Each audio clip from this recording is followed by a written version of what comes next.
The train rattled into Dusty Creek, Arizona territory, on a scorching June morning in 1882, and Caroline Shaw pressed her gloved hand against the window, watching the dusty frontier town materialize through the heat shimmer like something conjured from a fever dream.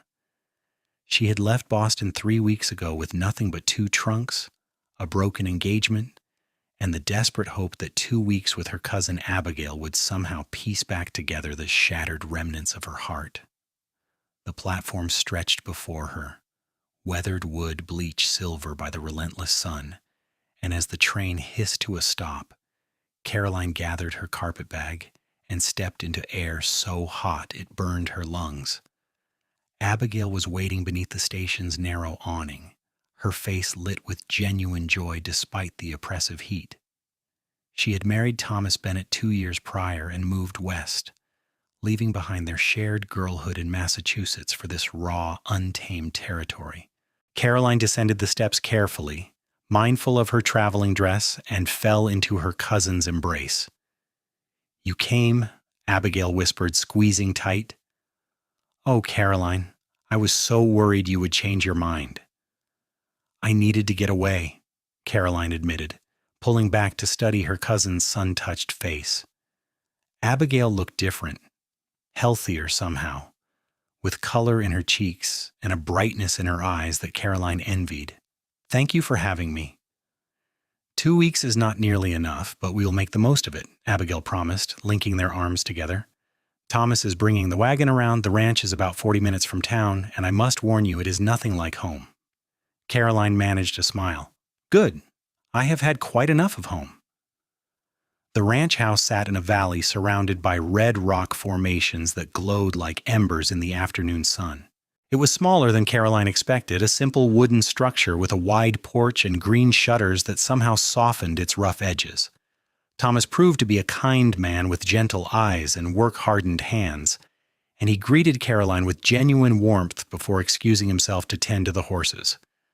That evening, as Caroline unpacked her belongings in the small guest room, Abigail perched on the bed and caught her up on all the news. The ranch was doing well, though the work was constant and exhausting. The town had grown considerably in the past year, with new businesses opening every month. There was even talk of proper streets being laid and a school being built. "And what of society?" Caroline asked, shaking out a pale blue dress. "Do you have friends here?" "Oh, certainly. The community is quite close, actually. Everyone knows everyone, which can be both a blessing and a trial." Abigail paused, then added carefully, "There is a dance this Saturday at the church. Nothing fancy, but it might do you good to meet people." Caroline's chest tightened. "I am not sure I am ready for socializing." "You have 2 weeks, cousin. You cannot spend them all hiding in this room, no matter how much your heart aches." Abigail's voice was gentle but firm. "Charles was a fool to choose his mother's approval over your happiness. You deserve better than a man who could not stand up for the woman he claimed to love." The words stung because they were true. Charles had promised her the world, had spoken of marriage and children and growing old together, but when his family objected to Caroline's lack of substantial dowry, when they made it clear she was not suitable for a man of his standing, he had folded like paper in rain. The engagement had ended 3 months ago, and Caroline had spent every day since trying to convince herself she was better off without him. "I know," Caroline whispered, "but knowing and feeling are 2 different things." "Then let us work on the feeling part," Abigail said, reaching over to squeeze her hand. "Starting with that dance." The next few days passed in a haze of heat and adjustment. Caroline helped Abigail with household tasks, learned to tolerate the dust that seemed to coat everything, and slowly began to find a rhythm in the simplicity of ranch life. The work was constant but satisfying in a way her life in Boston had never been. There was something honest about kneading bread dough or hanging laundry, something real that made her feel grounded. On Saturday evening, Abigail laced Caroline into her best dress, a soft green silk that brought out her eyes. Caroline studied herself in the mirror and hardly recognized the woman staring back. The journey west had left her thinner, her cheekbones more pronounced, and there was a hollowness in her gaze that no amount of powder could hide. "You look beautiful," Abigail assured her. Truly, Caroline, that color is perfect on you. The church sat on a small rise at the edge of town, a white wooden building with a tall steeple that could be seen for miles. By the time they arrived, the social hall beside it was already crowded with families and young people eager for entertainment. Fiddle music spilled out into the warm evening air, and through the open windows, Caroline could see couples spinning across the wooden floor. Thomas guided them inside, nodding to friends and neighbors. Caroline felt suddenly self-conscious, aware of how out of place she must seem with her fine dress and Eastern manners, but Abigail kept a firm grip on her arm, steering her through the crowd and making introductions that blurred together in a confusion of names and faces. They had just reached the refreshment table when the room seemed to shift slightly, the way the world tilts just before something significant happens. Caroline felt it like a change in air pressure, and she turned instinctively toward the door. He stood just inside the entrance, removing his hat and scanning the crowd with the easy confidence of a man completely comfortable in his own skin. He was tall and lean, with sun-darkened skin and dark hair that curled slightly at his collar. He wore clean denim trousers and a pressed white shirt, and there was something about the way he moved that suggested strength held carefully in check. "That is Jack Turner," Abigail murmured, following Caroline's gaze. "He has a ranch about 10 miles north of ours. Thomas speaks very highly of him." Caroline watched as Jack Turner made his way through the crowd, stopping to shake hands and exchange words. There was something magnetic about him, something that drew her attention and held it even as she told herself to look away. When his eyes finally found hers across the room, she felt the impact like a physical touch. He changed direction, moving toward them with purpose. Caroline's heart began to race, though she could not have explained why. He was just a cowboy, just another rancher in a territory full of them. But when he stopped in front of their small group and smiled, Caroline felt something inside her chest crack open just a little. "Thomas, Abigail," he said, his voice deep and warm. "Good to see you both."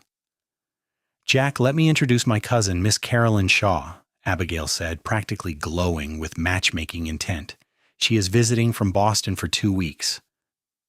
Jack's eyes met Caroline's, and she saw intelligence there, and humor, and something else she could not quite name. "Miss Shaw," he said, extending his hand, "welcome to Arizona territory." His hand was rough with calluses, warm and strong as it enveloped hers. "Thank you, Mr. Turner. It is quite different from Boston." "I imagine it would be." His smile widened slightly. "Are you finding it tolerable?" "More than tolerable," Caroline heard herself say. "It is surprisingly beautiful here." "It has a way of growing on a person," Jack agreed. He still held her hand, and Caroline realized she had made no move to pull away. The fiddle music swelled, launching into a lively reel, and Jack glanced toward the dancers before returning his attention to her. "Would you care to dance, Miss Shaw?" Every instinct screamed at Caroline to decline, to protect her still healing heart. But Abigail was practically vibrating with encouragement beside her, and there was something in Jack Turner's eyes that made her want to be brave. "Yes," Caroline said, "I would like that." Jack led her onto the floor with a hand at the small of her back, and Caroline was immediately aware of how different this felt from dancing with Charles. Jack moved with unconscious grace, guiding her through the steps with easy confidence. He was a good dancer, surprisingly so, and Caroline found herself relaxing into the music. "Your cousin did not mention she had family visiting," Jack said as they turned together. "It was rather sudden," Caroline admitted. "I needed a change of scenery." Running from something or running to something? The question was perceptive, and Caroline considered how to answer. "Perhaps a bit of both." Jack nodded as though that made perfect sense. "The territory has a way of giving people second chances. I hope you find what you are looking for here." They danced 3 more times that evening, and Caroline found herself laughing more than she had in months. Jack was easy to talk to, with a dry wit and genuine interest in what she had to say. He asked about Boston, about her life there, and actually listened to her answers instead of simply waiting for his turn to speak. When he finally excused himself to help an elderly neighbor to her wagon, Caroline felt oddly bereft. "That man is smitten," Abigail announced the moment Jack was out of earshot. "Did you see the way he looked at you?" "Do not be ridiculous," Caroline protested, but her cheeks felt warm. "We only just met. Sometimes that is all it takes." Abigail linked their arms together again. "He is a good man, Caroline. Everyone says so. Honest, hard-working, kind to his neighbors. He came out here 5 years ago with nothing and built his ranch from the ground up." "I am not looking for a man," Caroline said firmly. "I came here to heal, not to fall into another mistake." "Who said anything about a mistake?" Abigail's voice was gentle. "I am simply saying keep an open mind. You have 2 weeks. What harm could it do to get to know him?" Caroline wanted to say that it could do a great deal of harm, that her heart was too fragile for new attachments. But the truth was, for the first time since Charles had broken their engagement, she had felt something other than pain. Dancing with Jack Turner had reminded her that she was still alive, still capable of feeling lightness and joy, and that terrified and exhilarated her in equal measure. Sunday morning dawned clear and hot, and Caroline accompanied Abigail and Thomas to church services. The same hall where they had danced the night before had been transformed, rows of benches facing a simple wooden pulpit. Reverend Mitchell was a round man with kind eyes and a booming voice that carried to every corner of the room. Caroline tried to focus on the sermon, but her attention kept drifting to where Jack Turner sat 3 rows ahead. He had cleaned up even more for church, his hair slicked back and his collar starched. She could see the strong line of his shoulders, the way he listened intently to the Reverend's words. Once, as though sensing her gaze, he turned slightly and their eyes met. He smiled, small and private, and Caroline felt heat flood her cheeks as she quickly looked away. After the service, the congregation gathered outside in the shade of several large cottonwood trees. Women clustered together discussing recipes and children, while men talked about cattle prices and water rights. Caroline stood with Abigail, half listening to a conversation about preserving fruit, when Jack appeared at her elbow. "Miss Shaw, might I have a word?" Abigail practically shoved Caroline forward, beaming like a proud mother. Caroline shot her a look that promised retribution later, but allowed Jack to guide her a few steps away from the group. "I wanted to apologize if I was too forward last night," Jack began, holding his hat in his hands. "Sometimes I forget that Eastern sensibilities are different from what we are used to out here." "You were not too forward at all," Caroline assured him. "I enjoyed our conversations very much." Relief flickered across his face. "Good. I'm glad to hear it." He hesitated, then continued. "I know you are only here for 2 weeks, but I was wondering if you might allow me to call on you, properly, I mean. With your cousin present, of course." Caroline's first instinct was to refuse. It seemed pointless to encourage an attachment when she would be leaving so soon, but looking up into Jack's hopeful eyes, she found herself unable to deny him. "I would like that," she heard herself say. Jack's smile was brilliant. "Tomorrow afternoon I could take you riding if you're comfortable on a horse. There is a canyon about an hour from the Bennett Ranch that I think you would find beautiful." "I have not ridden in some time, but yes, that sounds lovely." They made arrangements for him to arrive at 3 o'clock, and Caroline spent the rest of Sunday in a state of nervous anticipation. That evening, Abigail helped her select a riding outfit, chattering excitedly about how perfect Jack was and how this was clearly meant to be. "You cannot possibly know that from one dance and a few minutes of conversation," Caroline protested, but even she could hear the lack of conviction in her voice. "I know what I saw," Abigail said firmly. "That man looked at you like you hung the moon, Caroline, and unless I am very much mistaken, you looked at him the same way." Monday afternoon arrived with agonizing slowness. Caroline changed her outfit 3 times before settling on a practical split skirt and white blouse that would be suitable for riding in the heat. She braided her hair and pinned it up, then studied herself critically in the mirror. The Arizona sun had already begun to bring color to her cheeks, and her eyes looked brighter than they had in months. Jack arrived precisely at 3, riding a beautiful chestnut mare and leading a gentle gray gelding. Thomas had saddled one of his horses for Abigail, who insisted on joining them as chaperone despite Caroline's protests that it was not necessary. "Propriety, cousin," Abigail said cheerfully. "Besides, I could use the fresh air." They rode north through country that took Caroline's breath away. Red rock formations rose like ancient sentinels against the brilliant blue sky, and the desert bloomed with unexpected life.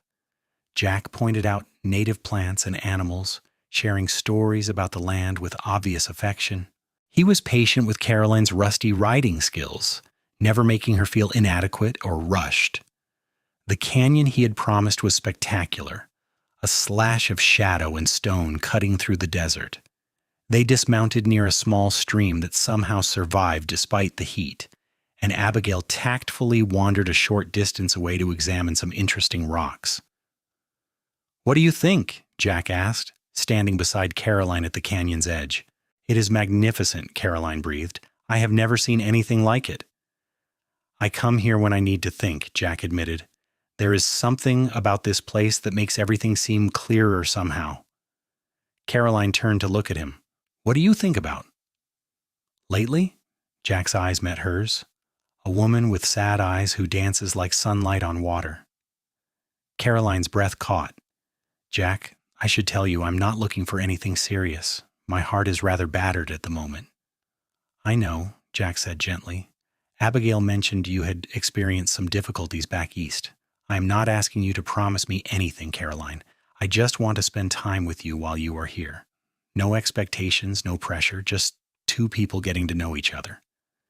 It was the perfect thing to say, and Caroline felt something tight in her chest begin to loosen. "That sounds nice." They talked for over an hour, sitting on sun-warmed rocks while the stream burbled nearby. Jack told her about growing up in Texas, about losing his parents to fever, and heading west to build a new life. He spoke about his ranch with obvious pride, describing his small herd of cattle and his dreams of expansion. Caroline found herself opening up in return, telling him about Boston, about her work at the orphan asylum where she volunteered, about Charles and the broken engagement. "He was a fool," Jack said when she finished, his voice hard. "Any man who would let you go for something as meaningless as his family's approval does not deserve you." "That is what Abigail says."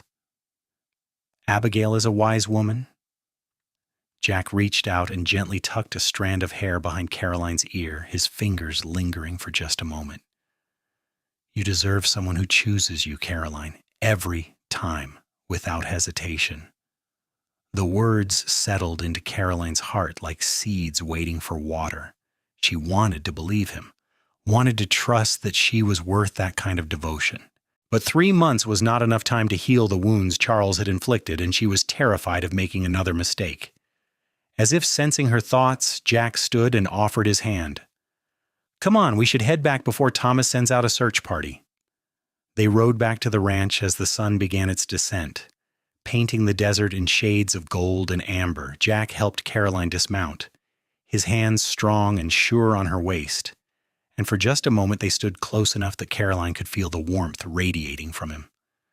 "Thank you for this afternoon," she said softly. "It was exactly what I needed." "Can I see you again? Maybe Wednesday? There is a barn raising at the Peterson place. The whole community will be there, and there will be food and music afterwards." Caroline knew she should create some distance, should protect herself, but looking into Jack's eyes, she found herself wanting to take the risk. "Yes," she said, "I would like that very much." Over the next few days, Jack found reasons to stop by the Bennett Ranch with increasing frequency. He brought fresh game he had hunted, offered to help Thomas with repairs that did not actually need his assistance, and stayed for dinner whenever invited.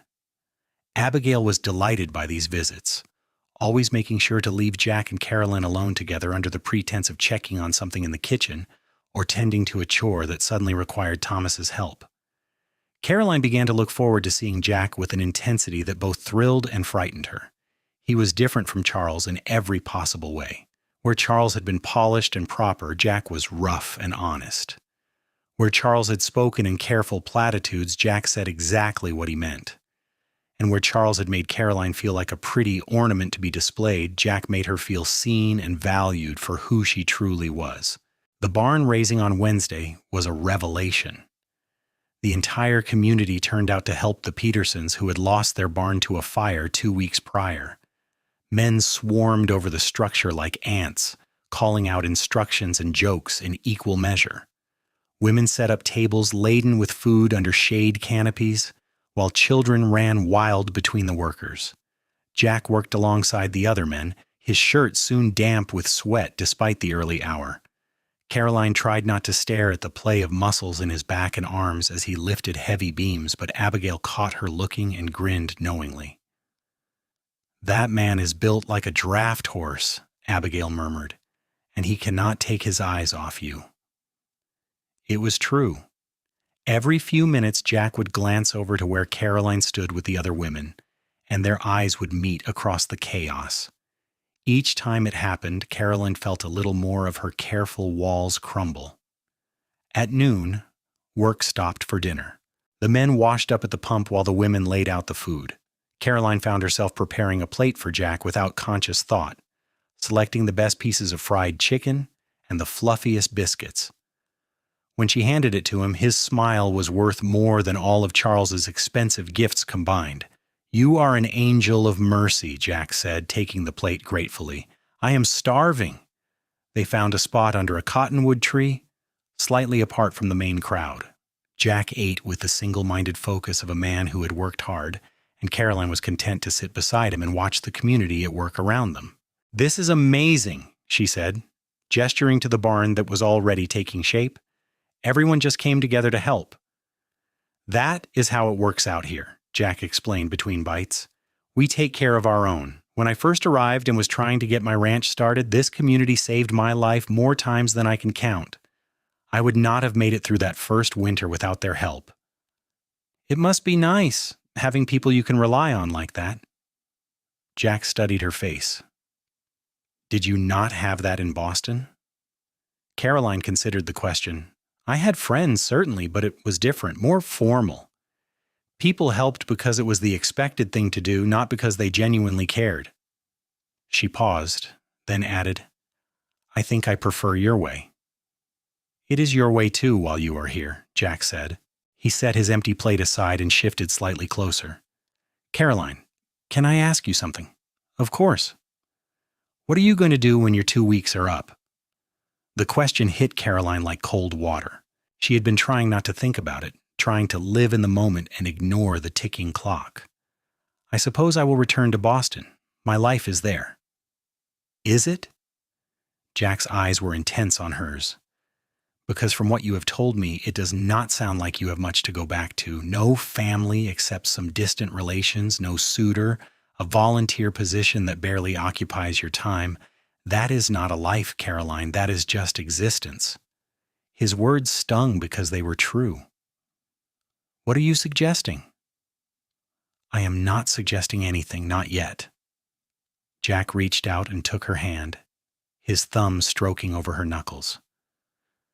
"But I want you to think about what you really want, not what you think you should do, not what is expected of you, but what would truly make you happy." Before Caroline could respond, one of the other ranchers called for Jack's help with a particularly stubborn beam. He squeezed her hand once, smiled apologetically, and jogged back to work. Caroline sat under the tree, her hand still warm from his touch, and tried to untangle the mess of emotions in her chest. That evening, as the completed barn stood proud against the sunset, someone produced a fiddle, and impromptu dancing began. Jack claimed Caroline for the first dance and barely let her go for the rest of the night. They spun across the packed earth, laughing and breathless, and Caroline felt more alive than she had in years. When Jack finally walked her back to where Thomas was hitching up their wagon, he caught her hand and pulled her slightly away from the crowd. "I need to tell you something," he said, his voice urgent. "I know you have only been here less than a week. I know you are planning to leave, but Caroline, I am falling for you, hard and fast, and in a way I have never experienced before, and I think, if you are honest with yourself, You might be feeling the same way. Caroline's heart hammered against her ribs. Every rational part of her brain screamed at her to shut this down, to protect herself. But standing there in the gathering darkness, with Jack's eyes burning into hers, she could not bring herself to lie. "I am terrified," she whispered. "So am I," Jack admitted. "But I would rather be terrified and honest than safe and full of regrets." He raised her hand to his lips, pressing a kiss to her knuckles. "Think about what I said earlier, about what you really want. Because if there is even a chance you might want this, want us, I need to know." He released her hand and stepped back, and Caroline felt the loss of his warmth like a physical ache. She climbed into the wagon in a daze, barely hearing Abigail's excited chatter on the ride home. That night, she lay awake staring at the ceiling and trying to imagine her future. Every time she pictured herself back in Boston, the image felt gray and lifeless. But when she imagined staying in Arizona territory, staying with Jack, the picture blazed with color and possibility. The next morning, Caroline found Abigail in the kitchen kneading bread dough. Her cousin took one look at her face and gestured to a chair. "Sit. Talk to me." Caroline collapsed into the seat and buried her face in her hands. "I think I am in love with him, Abby. How is that even possible? It has been less than a week." "Sometimes the heart knows what it wants faster than the head can catch up," Abigail said gently. She wiped her floury hands on her apron and joined Carolyn at the table. "The question is, what are you going to do about it?" "I do not know. The rational part of me says I am being ridiculous, that I'm rushing into something without thinking, that I'm going to get hurt again. And the irrational part?" Caroline lifted her head. "The irrational part says that Jack Turner is the best man I have ever met. And if I get on that train in another week, I will regret it for the rest of my life." Abigail reached across the table and squeezed Caroline's hand. "Then maybe you should listen to the irrational part for once. Not every decision has to be carefully planned and analyzed. Sometimes you just have to take a leap of faith." "But what if I am wrong? What if this is just infatuation born of loneliness and hurt?" "What if it is not?" Abigail countered. "What if this is exactly what it feels like to find the right person? Would you really throw that away because you are too afraid to try?" Caroline spent the rest of the day wrestling with her thoughts. Jack did not visit that afternoon, giving her space as though he sensed she needed time to think. That evening, as she helped Abigail prepare dinner, Thomas came in from the barn with news. "Ran into Jack Turner in town today," he said casually, too casually. "He mentioned he was planning to ride over to Reverend Mitchell's place tomorrow." Abigail's hands stilled on the pot she was stirring. "Why would he do that?" Thomas met Caroline's eyes across the kitchen. "He asked the Reverend to be ready, just in case." The words hung in the air like a held breath. Caroline felt her knees go weak and grabbed the counter for support. "What does that mean?" "It means," Abigail said slowly, spinning to face her, "that Jack Turner is preparing to ask you to marry him, and he wants to make sure he can do it properly and quickly if you say yes." "That is insane," Caroline breathed. "We barely know each other. He cannot possibly want to marry me after less than a week." "Can he not?" Thomas's voice was gentle. "I knew I wanted to marry Abigail after 3 days. Sometimes when you know, you know." Caroline sank into a chair, her mind reeling. Jack wanted to marry her. He was so sure of his feelings, so confident in what he wanted, that he had already spoken to the Reverend. It was both the most romantic and most terrifying thing she had ever heard. "What do I do?" she asked desperately. "You search your heart," Abigail said, kneeling beside her chair, "and you answer honestly. Do you love him, Caroline? Could you build a life here?" Caroline closed her eyes and tried to imagine it. Waking up beside Jack every morning, building a home together, raising children in this wild, beautiful territory, working alongside him to make his ranch prosper, becoming part of this tight-knit community, growing old together under the endless Arizona sky. The image did not frighten her. It filled her with longing so intense it was almost painful. "Yes," she whispered. "Yes, I could." Abigail laughed, tears streaming down her face. Then you know what you need to tell him? Jack arrived the next afternoon looking nervous for the first time since Caroline had met him. He dismounted slowly, turning his hat in his hands as he approached the porch where Caroline sat waiting. Abigail and Thomas had made themselves scarce, disappearing into the barn with obvious excuses about checking on a supposedly lame horse. "Caroline," Jack began, then stopped and started again. "I have been thinking about what to say all night, and I still have not found the right words." "Then just speak from your heart," Caroline said softly. "That has never failed you before." Jack climbed the steps and stood before her, his eyes serious. "I know this is fast. I know it seems crazy, but I have learned that life in the territory is unpredictable, and sometimes you only get one chance at happiness. You have to grab it with both hands and hold on tight." He lowered himself to one knee, and Caroline's breath caught in her throat. "I do not have much to offer you," Jack continued. "Just a half-built ranch and a lot of hard work. But I can promise you that I will spend every day trying to make you happy. I will choose you, Caroline, every single day without hesitation or doubt. I will be the man you deserve, the man who sees you and values you and loves you with everything I have."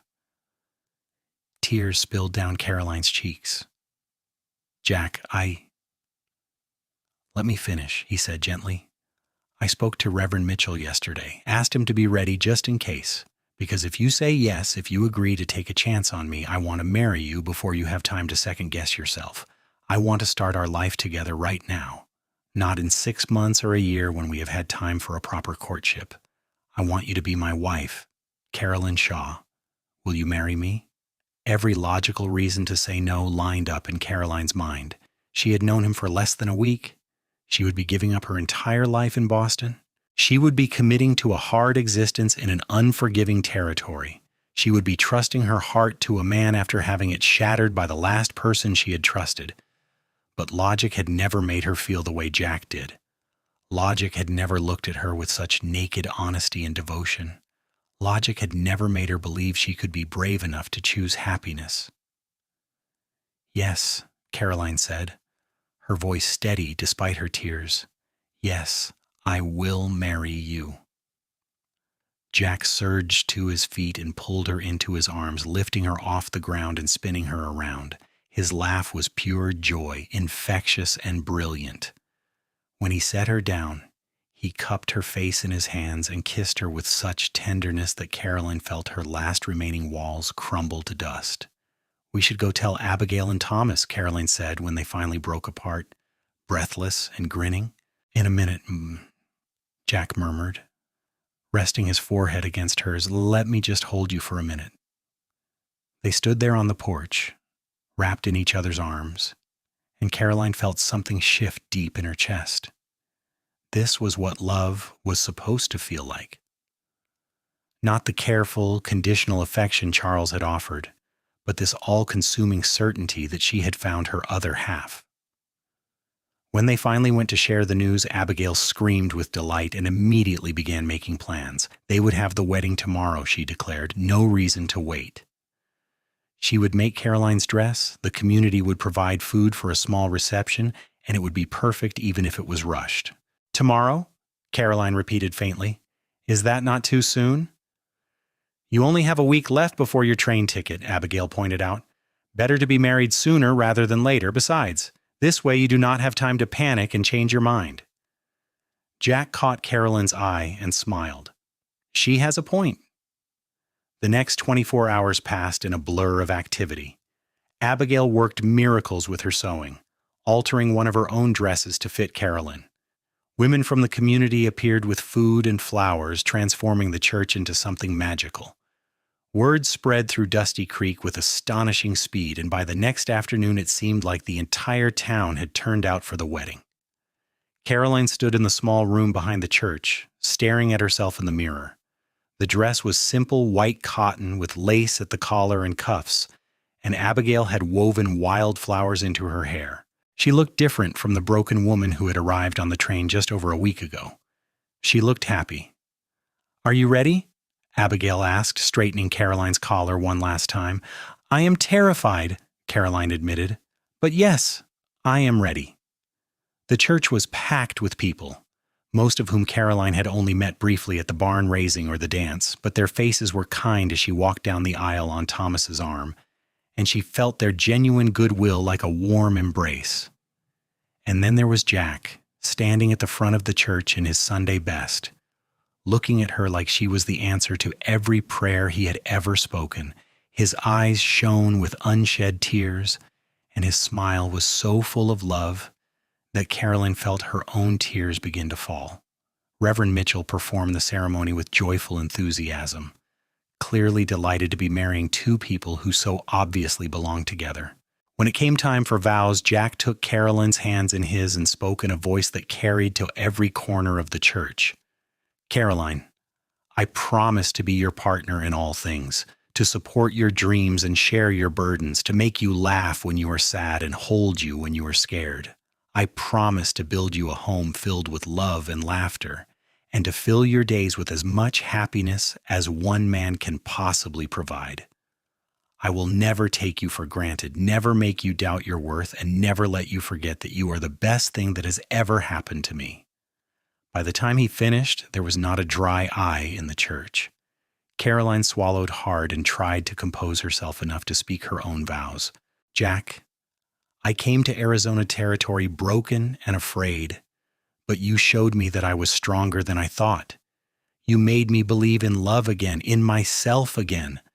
I promise to stand beside you through whatever challenges we face, to be your haven when the world is hard and your champion when you need support.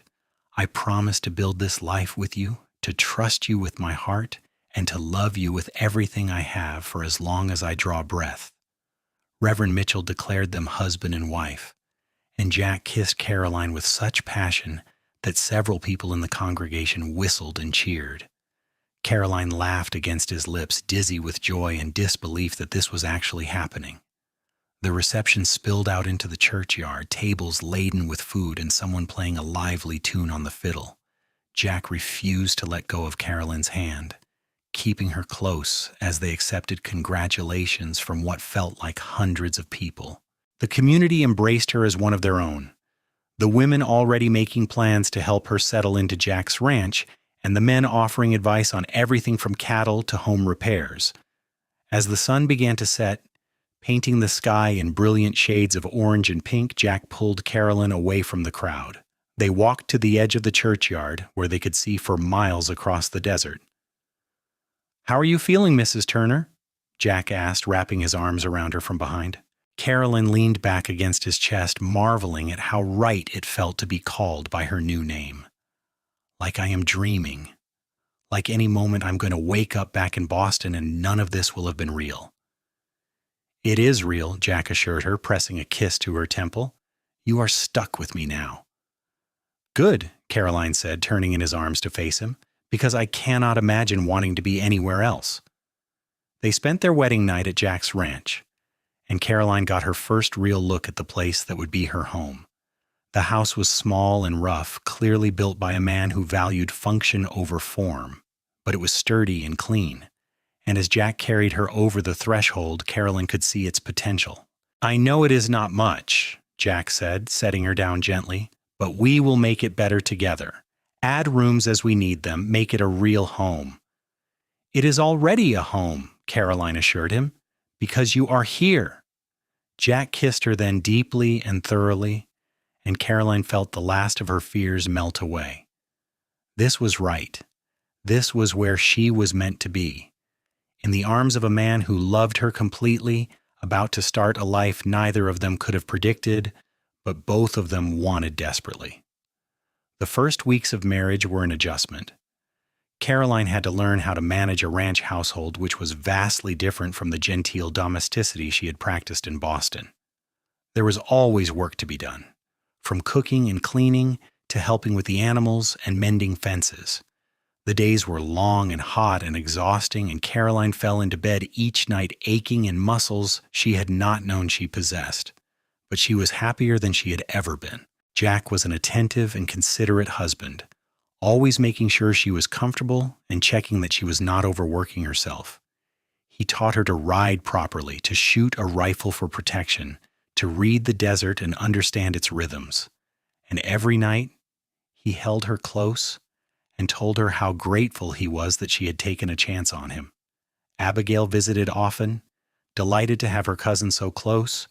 She and Caroline spent long afternoons working together, preserving food for the winter and trading stories.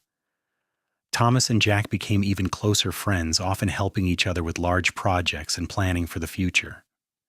2 months after the wedding, as autumn began to paint the desert in new colors, Caroline woke feeling queasy. She stumbled outside and was sick behind the house, much to her embarrassment.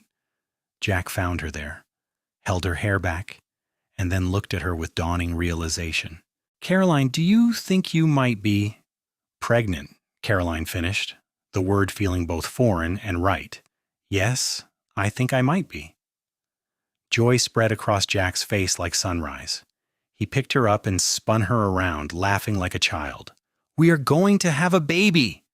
"Put me down before I am sick on you," Caroline protested, but she was laughing too. They rode into town that afternoon to see the doctor, who confirmed Caroline's suspicions. She was about 2 months along, which meant the baby would arrive sometime in late spring. Jack could barely contain his excitement, telling everyone they met the news.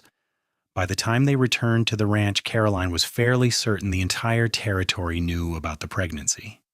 That night, lying in bed with Jack's hand spread protectively over her still flat stomach, Caroline thought about the chain of events that had brought her here.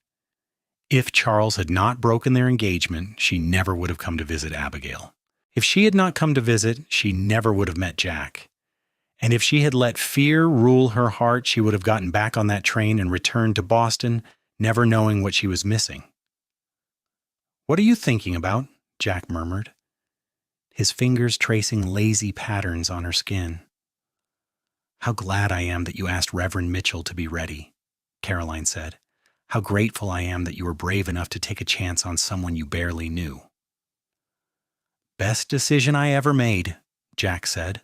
He shifted to prop himself up on one elbow, looking down at her. "I knew from the moment I saw you at that dance. You walked in looking so lost and sad, and all I wanted to do was make you smile. And then when you did smile, when we were dancing and you laughed, I knew I would do anything to hear that sound for the rest of my life." Caroline reached up to cup his face.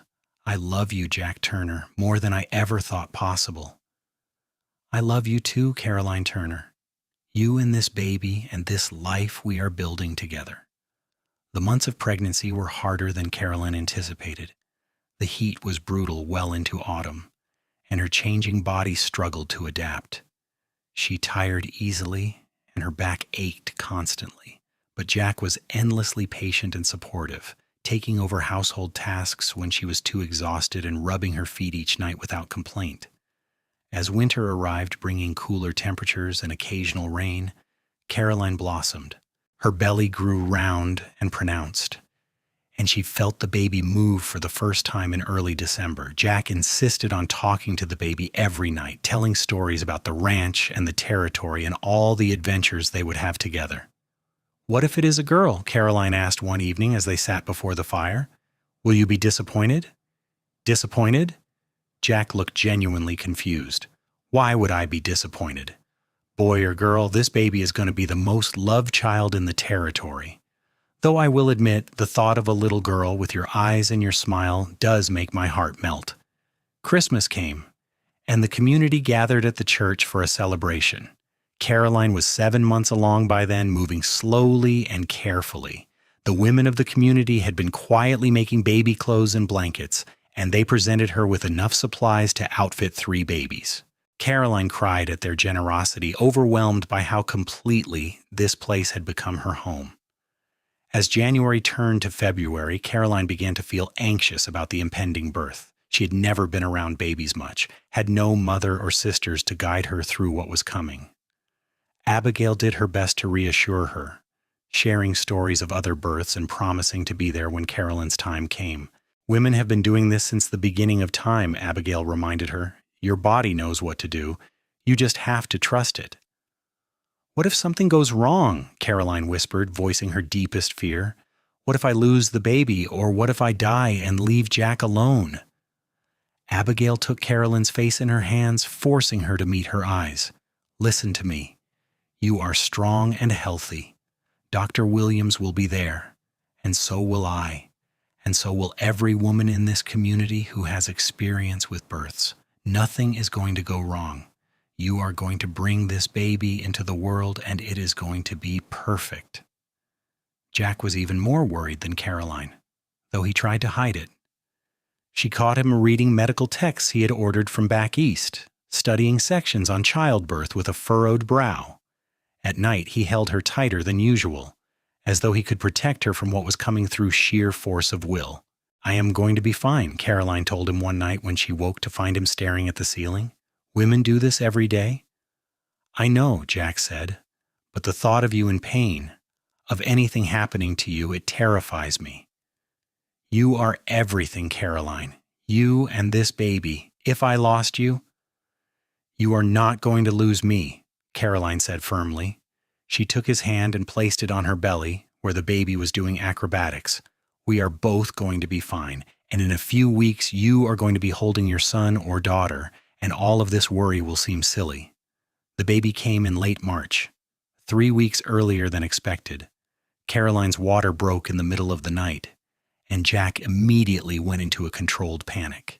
He rode hard for the doctor while Thomas stayed with Caroline, and Abigail arrived within an hour, calm and prepared. The labor was long and difficult, lasting nearly 20 hours. Caroline screamed and swore, and at one point told Jack she hated him for doing this to her. He took it all with good grace, holding her hand and letting her squeeze until his bones creaked. Dr. Williams remained calm throughout, and Abigail whispered encouragement and wiped Caroline's face with cool cloths. Finally, as the sun began to set on what felt like the longest day of Caroline's life, the baby was born. A boy, healthy and loud, with a shock of dark hair and his father's eyes. "A son," Jack breathed, staring at the tiny, squalling infant in awe. "We have a son." Dr. Williams handed the baby to Caroline, and she held him to her chest, marveling at the tiny, perfect person she and Jack had created. All the pain and fear melted away, replaced by love so fierce and immediate it took her breath away. "Hello, little one," she whispered. "We have been waiting for you." They named him Samuel after Jack's father, and he became the center of their universe. Jack was a natural father, patient and gentle, despite his rough exterior. He fashioned a cradle with his own hands carved with intricate patterns and spent hours rocking Samuel to sleep. Caroline often woke in the middle of the night to find Jack sitting beside the cradle just watching their son sleep with a look of absolute wonder on his face. The community rallied around them as they had for every other family, bringing food and gifts and offering advice. Caroline learned to navigate the challenges of new motherhood with help from the experienced women around her. She learned to nurse and swaddle and soothe a crying baby, though there were many moments when she felt completely overwhelmed. "I had no idea it would be this hard," she confessed to Abigail one afternoon when Samuel had been crying for what felt like hours. "I love him so much, but sometimes I just want to sleep for more than 2 hours at a time." "That is completely normal," Abigail assured her. "The first few months are brutal, but it gets easier, I promise. And then one day you will wake up and realize your baby is not really a baby anymore, and you will miss these exhausting days." By summer, Samuel had settled into more of a routine, and Caroline began to feel like herself again. The ranch was thriving under Jack's careful management, and they had even managed to expand their herd.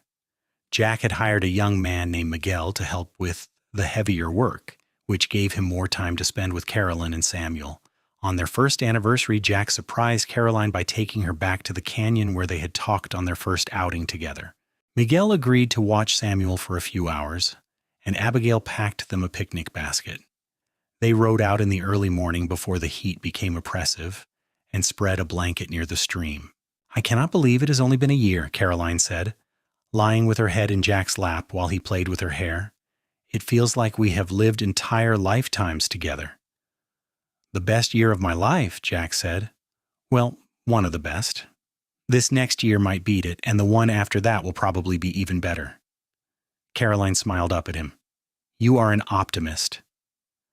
I am a man married to the woman he loves, with a healthy son and a thriving ranch. I have every reason to be optimistic. Jack leaned down to kiss her softly. Thank you, Caroline, for taking that leap of faith, for choosing me when you had every reason to protect your heart. Thank you for being worth the risk, Caroline replied, for showing me what real love looks like. They spent the afternoon at the canyon, talking and laughing and making plans for the future. Jack wanted to build a bigger house, maybe add a room for Samuel and space for the other children they hoped to have. Caroline wanted to start a small school for the ranch children who lived too far from town for regular education. They dreamed together, building castles in the air that they both knew they would work tirelessly to make real. As the sun began to set, they packed up their picnic and prepared to ride home. Caroline paused at the canyon's edge, looking out over the desert that had become so dear to her. What are you thinking? Jack asked, coming to stand beside her. I'm thinking about that scared woman who got off the train 14 months ago, Caroline said. How lost she was, how convinced she was that her life was over, and I'm thinking how grateful I am that she was brave enough to stay when a handsome cowboy asked the Reverend to be ready just in case. Jack wrapped his arm around her shoulders, pulling her close. I am grateful, too. Grateful that you saw something in me worth taking a chance on.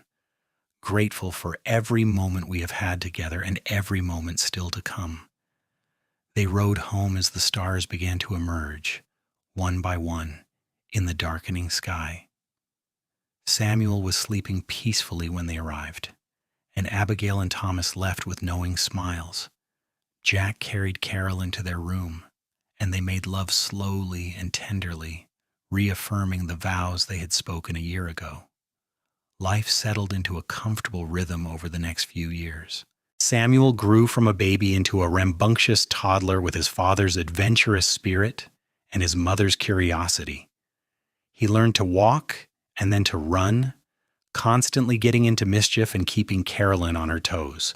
Jack doted on him shamelessly, teaching him to ride almost as soon as he could walk and taking him on gentle adventures around the ranch. When Samuel was 2, Caroline became pregnant again.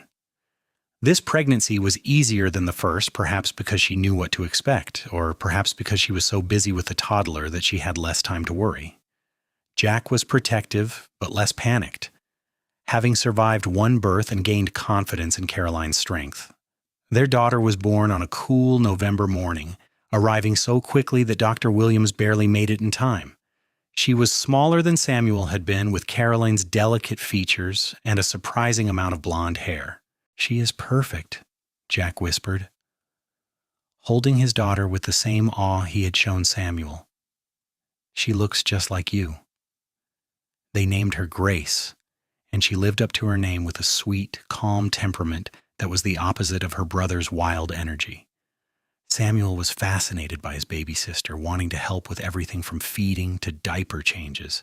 He appointed himself her protector, and it was not uncommon to find him sitting beside her cradle singing the songs Jack sang to him. The ranch continued to prosper. Jack's reputation for honest dealing and quality cattle spread, and he began to develop contracts with buyers from larger territories. The small house they had started with was expanded twice until it was a proper ranch house with multiple bedrooms and a kitchen big enough for Caroline to work comfortably.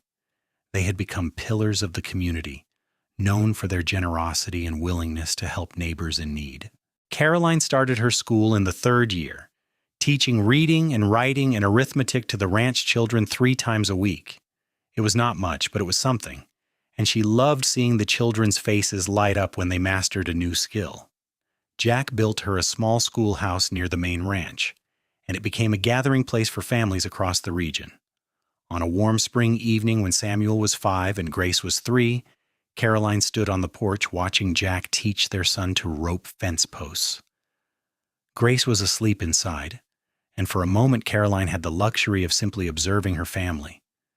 Samuel was laughing as his rope went wide for the 10th time, and Jack's patient encouragement carried clearly in the still air. Abigail came up the path, waving as she approached. She and Thomas had 2 children of their own now.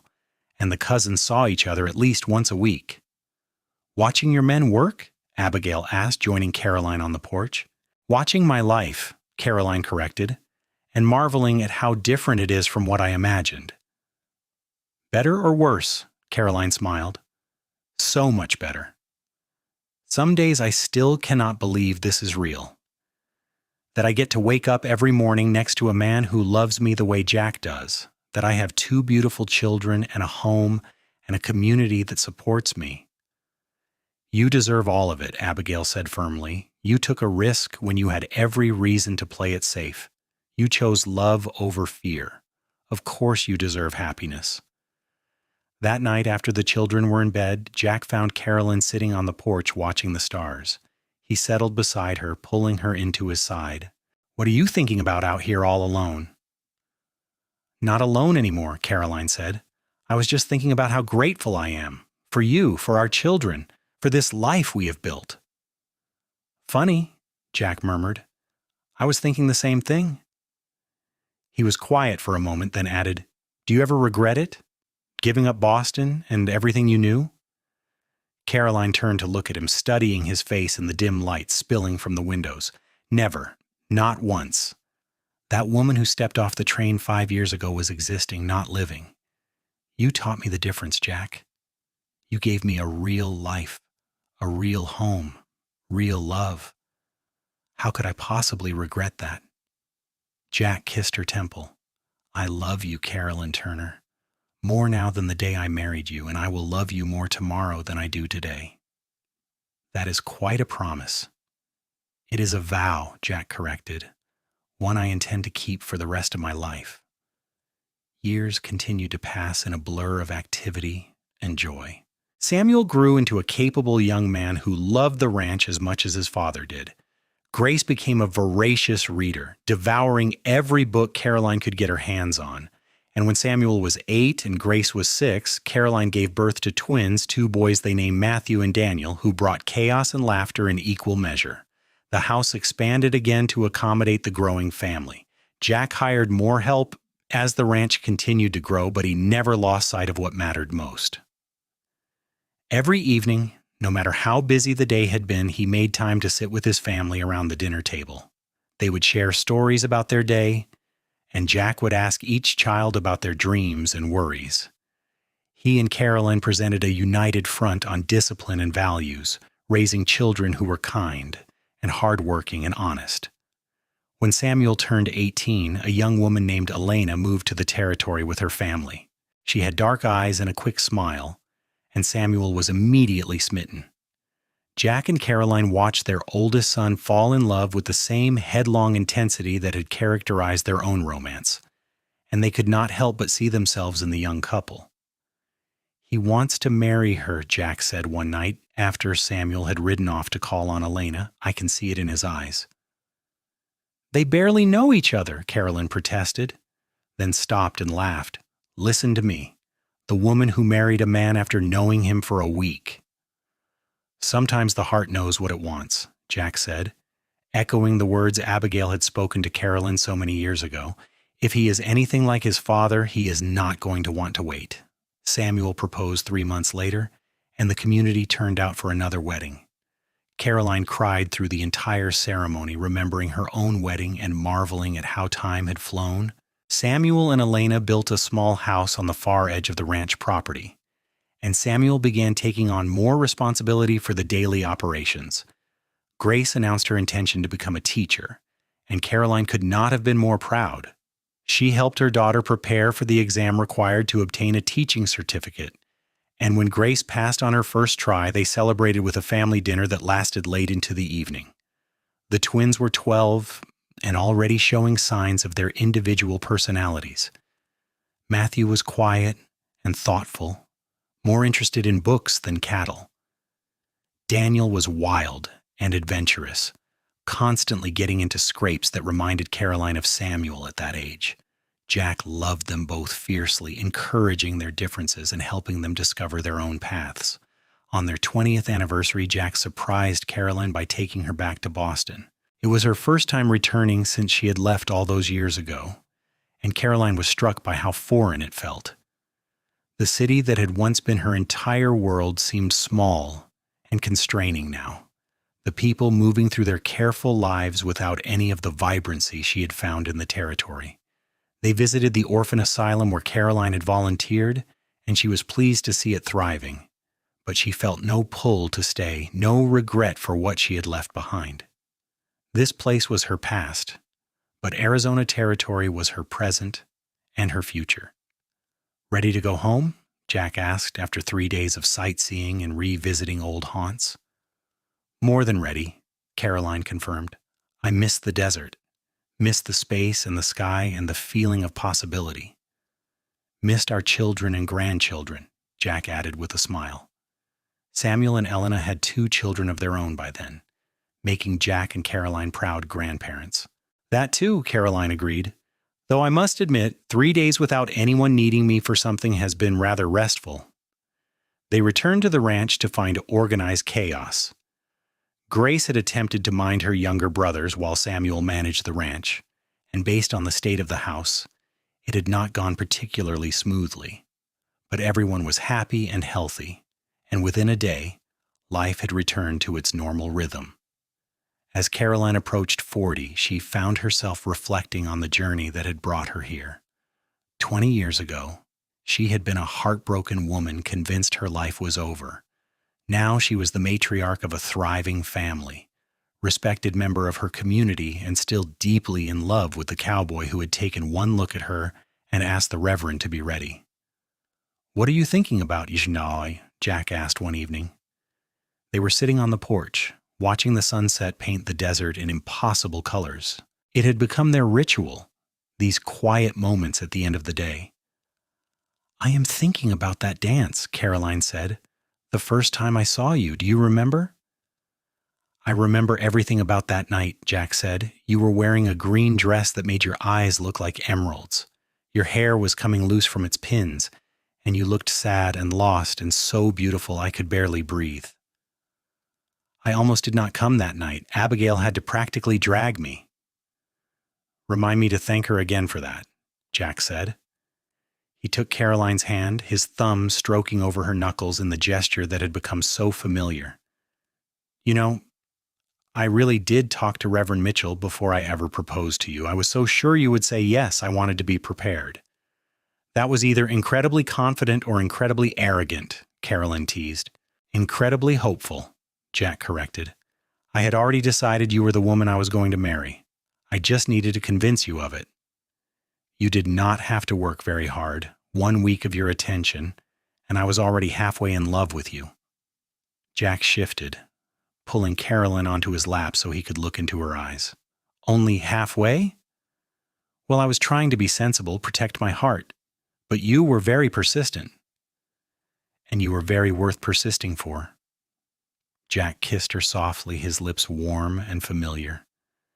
"Best decision I ever made, asking that Reverend to be ready. Second best decision was actually proposing when I did. No regrets, Caroline, not one." "No regrets," Caroline agreed. "Just gratitude for every moment we have had together." The years continued their steady march. Matthew announced his intention to become a lawyer and moved to the territorial capital to pursue his education. Daniel stayed on the ranch, content to work alongside his father and older brother. Grace married a kind school teacher from a neighboring town, and they moved to a growing settlement that needed educators. Samuel and Elena had 4 children eventually, and the big ranch house was often filled with the sounds of grandchildren playing. Jack built a swing on the big oak tree near the house, and he could often be found pushing grandchildren on it, his laugh mixing with their delighted squeals.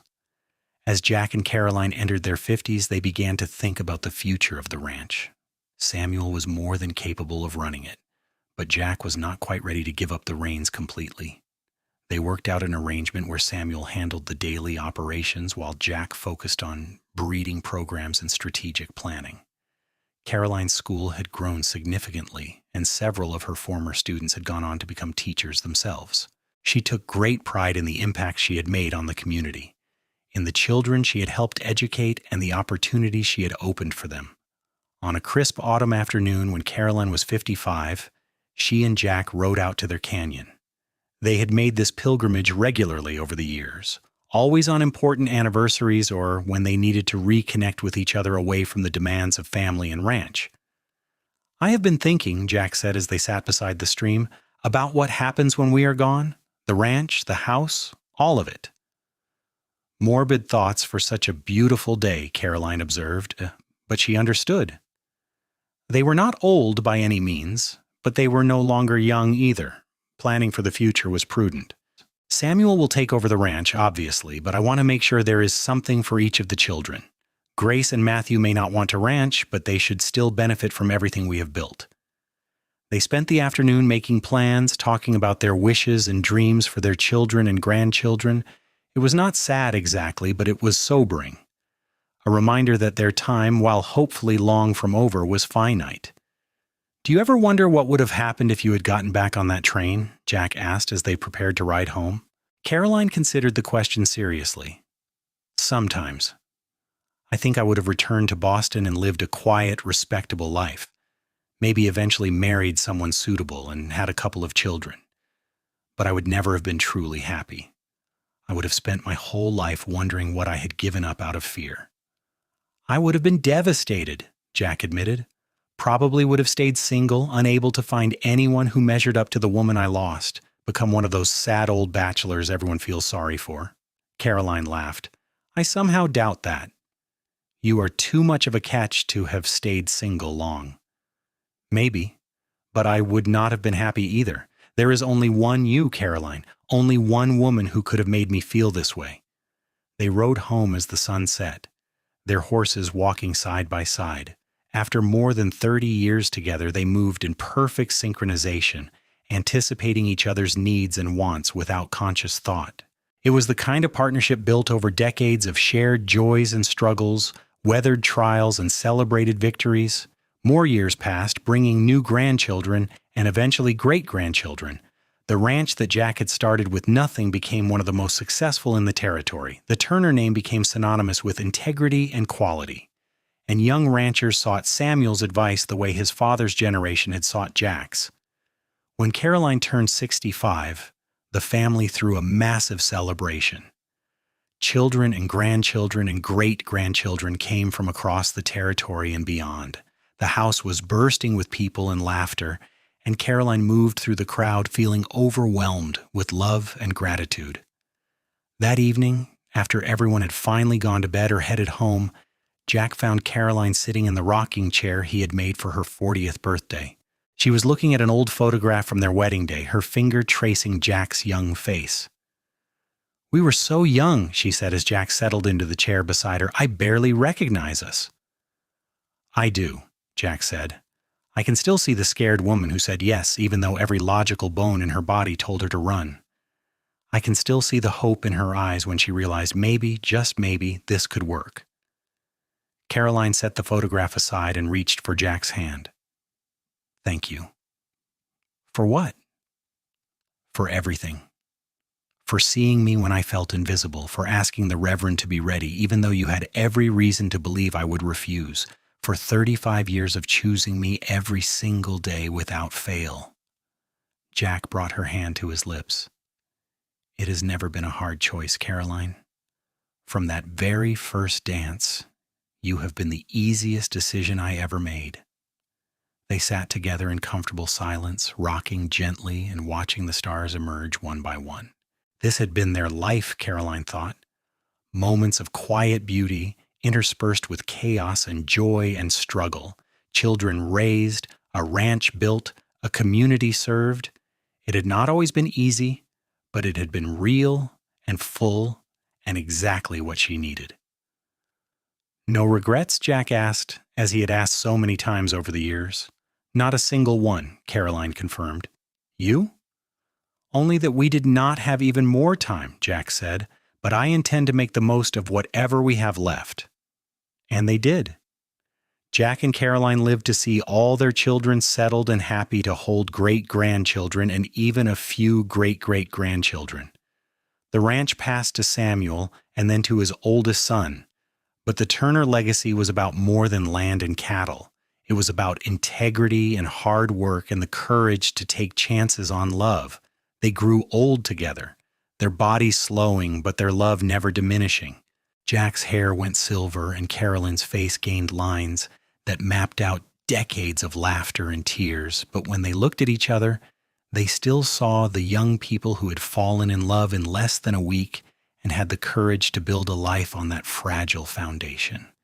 On a summer evening when Caroline was 78, she and Jack made one final trip to their canyon. It took longer than it used to, their horses moving slowly to accommodate old bones and stiff joints. But they made it, settling beside the stream where they had spent so many important moments. "Do you remember what you said to me here?" Caroline asked, "on our first outing together?" "I said a lot of things that day," Jack replied with a smile. "But I remember telling you that the territory had a way of giving people second chances, that I hoped you would find what you were looking for." "I found so much more than that," Caroline said. "I found a home and a family and a love I did not know existed. I found myself, really, the person I was always meant to be." Jack pulled her close, and they sat together watching the light fade from the sky.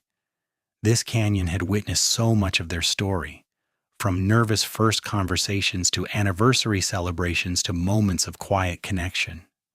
It felt fitting to be here now, in the twilight of their lives, still holding each other and marveling at the journey they had shared. "I love you, Jack Turner," Caroline whispered. "Thank you for asking the Reverend to be ready." "I love you, Caroline Turner," Jack replied. "Thank you for being brave enough to say yes."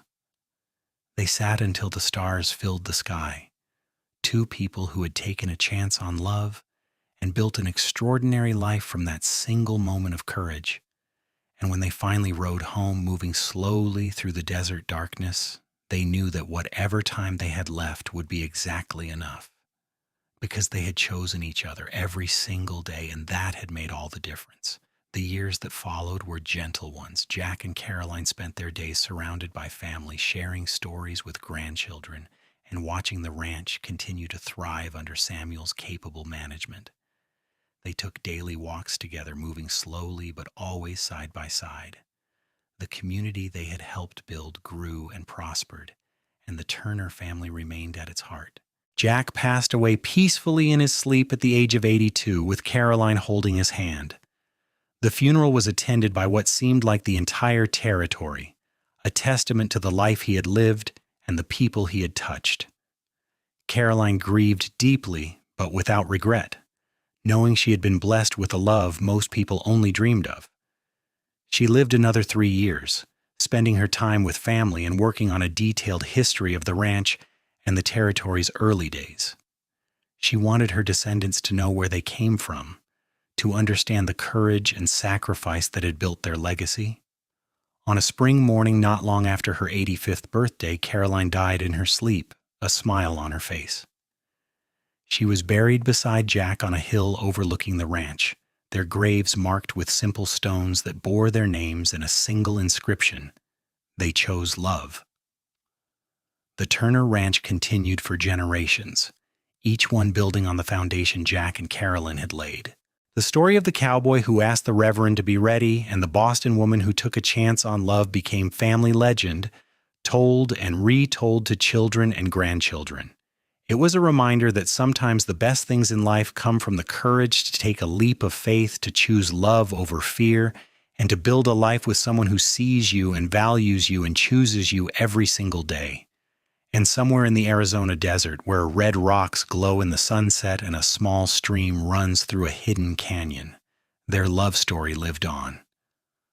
A testament to the power of second chances, the beauty of taking risks, and the extraordinary life that can be built when two people have the courage to choose each other against all odds.